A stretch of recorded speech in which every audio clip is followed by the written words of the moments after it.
भारत भूमि केवल देवताओं और ऋषियों की ही नहीं, बल्कि कलाकारों और शिल्पकारों की भी धरती रही है। जहाँ ब्रह्मा ने सृष्टि की रचना की, विष्णु ने उसका पालन किया और महादेव ने संहार का कार्य संभाला, वहीं देवताओं के महाशिल्पी भगवान विश्वकर्मा ने इस सृष्टि को रूप और आकार दिया। हर साल भाद्रपद मास की संक्रांति सितंबर माह में भगवान विश्वकर्मा की जयंती विश्वकर्मा पूजा के रूप में मनाई जाती है। हर साल ये पर्व 17 सितंबर को मनाया जाता है। भगवान विश्वकर्मा कौन है? पुराणों में भगवान विश्वकर्मा को देवताओं के दिव्य शिल्पकार कहा गया है। वेदों में उनका उल्लेख विश्वकर्मा देव के रूप में मिलता है, जिसका अर्थ है संपूर्ण सृष्टि का निर्माता। उन्होंने इंद्रपुरी स्वर्ग का निर्माण किया, भगवान शिव का त्रिशूल बनाया, श्री विष्णु का सुदर्शन चक्र रचा, पांडवों की राजधानी इंद्रप्रस्थ बसाई, द्वारका नगरी की दिव्य रचना भी उन्हीं की कृति थी। इस प्रकार विश्वकर्मा केवल एक देव नहीं, बल्कि शिल्प और तकनीक के अधिष्ठाता देवता माने जाते हैं। विश्वकर्मा पूजा क्यों मनाई जाती है?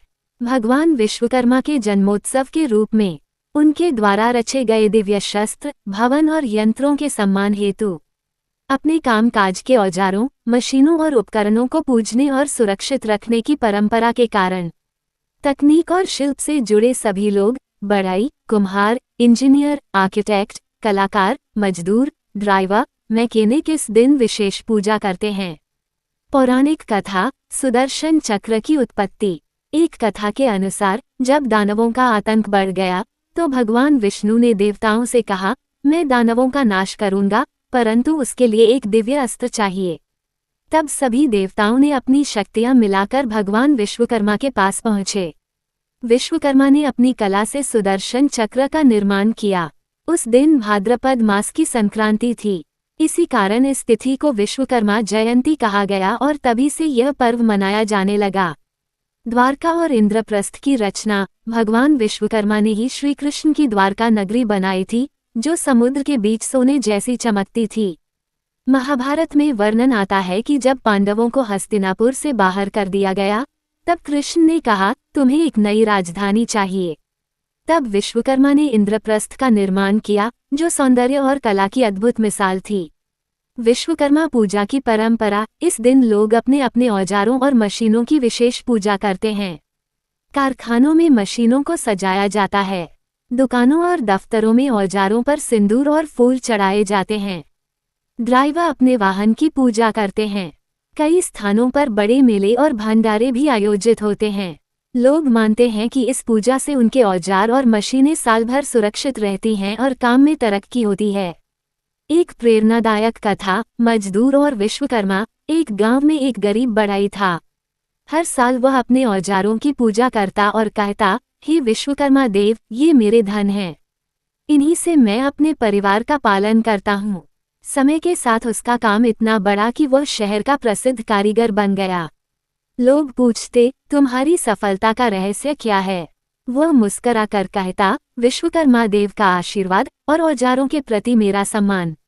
ये कथा हमें सिखाती है कि कड़ी मेहनत और औजारों के प्रति श्रद्धा ही सफलता की कुंजी है। वैज्ञानिक दृष्टिकोण, यदि इसे वैज्ञानिक नजरिए से देखें तो मशीनें और औजार हमारे जीवन का आधार हैं। साल में एक दिन उन्हें साफ करना, उनका रख रखाव करना और उनकी अहमियत को स्वीकार करना व्यावहारिक रूप से बहुत जरूरी है। ये पर्व हमें वर्क कल्चर और टेक्नोलॉजी रिस्पेक्ट का संदेश देता है।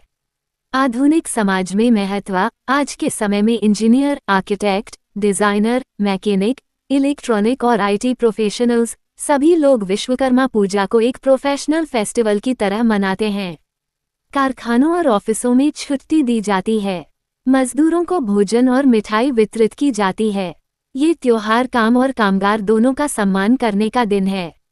प्रेरणा, विश्वकर्मा पूजा हमें सिखाती है, श्रम का सम्मान करो। औजार और मशीनें केवल लोहे की वस्तुएं नहीं, बल्कि हमारी रोजी रोटी और प्रगति के साधन हैं। हर कार्य के पीछे ईश्वर की कृपा छिपी होती है। संदेश, विश्वकर्मा पूजा केवल एक धार्मिक पर्व नहीं, बल्कि यह श्रम, तकनीक और रचनात्मकता का महोत्सव है। ये हमें याद दिलाता है कि काम ही पूजा है और औजार ही देवता हैं। भगवान विश्वकर्मा की कृपा से ही हम अपने जीवन में नए नए निर्माण कर सकते हैं, और प्रगति की राह पर बढ़ सकते हैं। इसलिए हर साल 17 सितंबर को हम सब मिलकर विश्वकर्मा देव का स्मरण करते हैं। अगर आपको यह वीडियो जानकारीपूर्ण लगा हो तो लाइक और सब्सक्राइब करें और अपने दोस्तों को शेयर करते हुए एक अच्छा सा कमेंट भी जरूर करें।